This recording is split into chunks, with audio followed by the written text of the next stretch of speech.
Thomas the Tank Engine wouldn't stop being a nuisance.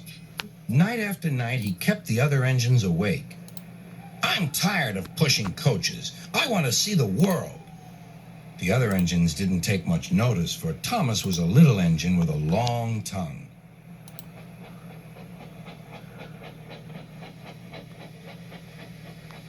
But one night, Edward came to the shed. He was a kind little engine and felt sorry for Thomas. "I've got some freight cars to take home tomorrow. If you take them instead of me, I'll push coaches in the yard." "Thank you," said Thomas. "That will be nice." Next morning, Edward and Thomas asked their drivers, and when they said yes, Thomas ran off happily to find freight cars.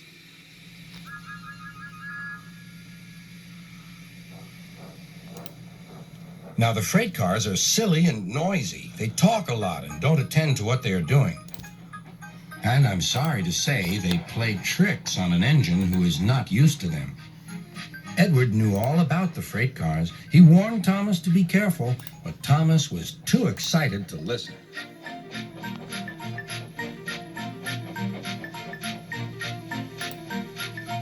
The shunter fastened the coupling, and when the signal dropped, Thomas was ready.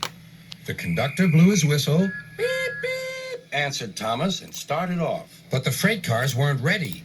"Oh, oh," they screamed. "Wait, Thomas, wait." But Thomas wouldn't wait. Come on, he puffed.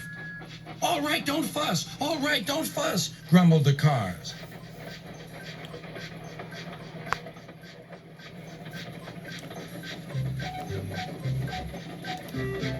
Thomas began going faster and faster. "Whoosh!" he whistled as he rushed through Henry's tunnel.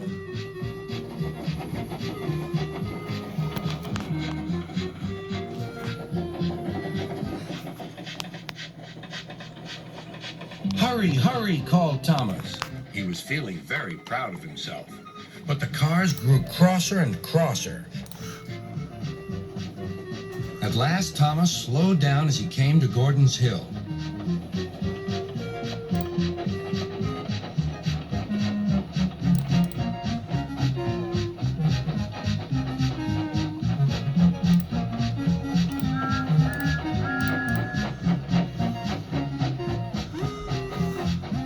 "Steady now, steady," warned the driver as they reached the top. He began to put on the brakes. We're stopping," called Thomas. "No, no, no," answered the cars, bumping into each other. Go on. Before the driver could stop them, they had pushed Thomas down the hill and were rattling and laughing behind him. Poor Thomas tried hard to stop them from making him go too fast. Stop pushing, he hissed. But the cars took no notice. Go on, they giggled in their silly way.